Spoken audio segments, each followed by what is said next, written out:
નમસ્કાર મિત્રો, તો ડાયરા ને રામ રામ ને મારા બધા ખેડૂત મિત્રોનો આજનો અમારા નવા વિડીયોની અંદર સ્વાગત છે। તો મિત્રો, આજે આપણે વાત કરવાની છે તમાકુની ખેતી વિશે। તો એની પહેલાં તો દોસ્તો કે તમે જોઈ લ્યો આપણા ખેતરની અંદર તમાકુ કેવી છે અને તમને બતાવી દઉં। તો દોસ્તો તમે જોઈ શકો છો આ ચારે બાજુનો નજારો કે કંઈક આવી રીતે અમારી તમાકુ છે। અને દોસ્તો હા, કે આપણે તમાકુને ખોતરીને એકદમ તૈયાર કરી અને એને પાણી પણ પાવી દીધું છે ખરપીને। તો દોસ્તો ફાઇનલ આજે આપણે વાત કરવાની છે તમાકુ વિશે, એટલે કે અત્યારે જે અમે તમાકુ વાવી છે એની અંદર કેવી રીતે કયું ખાતર નાખ્યું છે, કેવી રીતે મહેનત કરી છે અને આવી રીતે સારી એકદમ સરસ તમાકુ કરી છે દોસ્તો। તો અમારી સાથે તમે બન્યા રહો, અમે તમને જણાવીશું। અને વિડીયો સારો લાગે તો મારા ખેડૂત મિત્રોને વિડીયોને આગળ શેર કરવાનું ના ભૂલતા, અને તમે ક્યાંથી વિડીયોને જુઓ છો એ કોમેન્ટમાં લખવાનું પણ ના ભૂલતા। તો અમારી સાથે બન્યા રહેજો દોસ્તો। તો દોસ્તો ફાઇનલ આવી ગયા આપણે તમાકુની અંદર। તો તમે આ જે તમાકુનો છોડ છે એ તમને જોવા મળી રહ્યો હશે કે આની અંદર ઘણા એવા નાના મોટા છોડ છે, ઘણા એવા મોટા છોડ છે, અમુક જે ડૂલ પડ્યા હોય એટલે કે ગાળો જે પડ્યો હોય એ નાના છોડ હોય છે। આની અંદર જુઓ કે તમાકુ જે છે એની અંદર આપણે કે જ્યારે તમાકુ આપણે રોપવાની હતી, એના જે છોડ હતા એ આપણે રોપવાના હતા ત્યારે દોસ્તો આપણે શું કે જે ડીએપી ખાતર આવે છે એ અને બીજું કે ઓર્ગેનિક ખેતીનું જે ભૂવાસ્ત્ર ખાતર આવે છે બંને આપણે મિક્સ કરી અને જ્યારે કે આપણે ખેતર જ્યારે ખેડવાનું હતું ત્યારે એની અંદર આપણે પૂંખી નાખ્યું હતું અને પછી આપણે જે કે તમાકુનું રોપણ કરેલું છે। તમાકુના જે બીજ જે એના છોડ આવે છે એ આપણે રોપ્યા છે। એની અંદરથી આવી તમાકુ તમને જોવા મળી રહી છે, જોઈ શકો છો। હા કે દોસ્તો એકદમ તમાકુ અત્યારે સારી છે અને અત્યારે મને હમણાં જ 2 દિવસ થયા છે, કાલે મેં પાણી પણ આપણે પાવ્યું છે ખરપી બરપીને ખોતરીને। અને આવી રીતે દોસ્તો આપણે તમાકુની અંદર ખેતી કરી છે।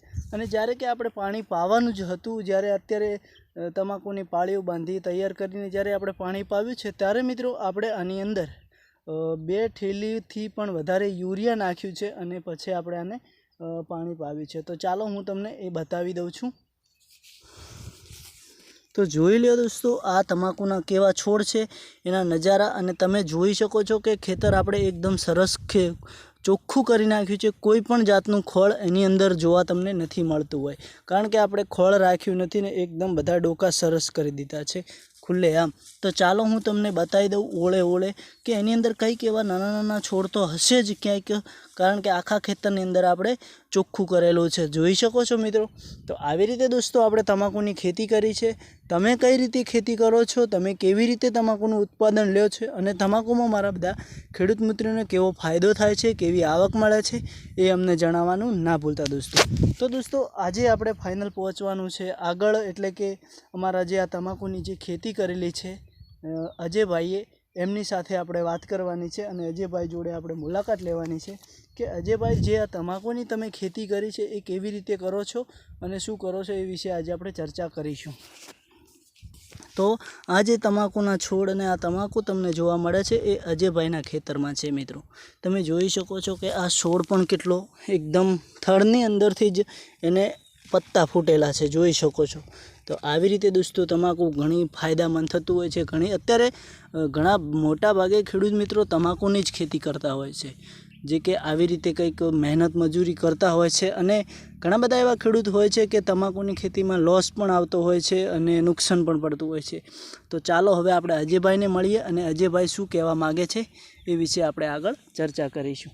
તો અમારી સાથે બન્યા રહેજો। અને દોસ્તો આ વિડીયો તમને સારો લાગે તો કોમેન્ટમાં હા કે ના લખવાનું ના ભૂલતા, અને તમે તમાકુની ખેતી કરતા હોય તો દિલથી અમારી ચેનલને સબસ્ક્રાઈબર કરી લેજો કે જેથી કરીને ખેતીવાડીના અમારા નવા વિડીયો તમને હંમેશા મળતા રહે।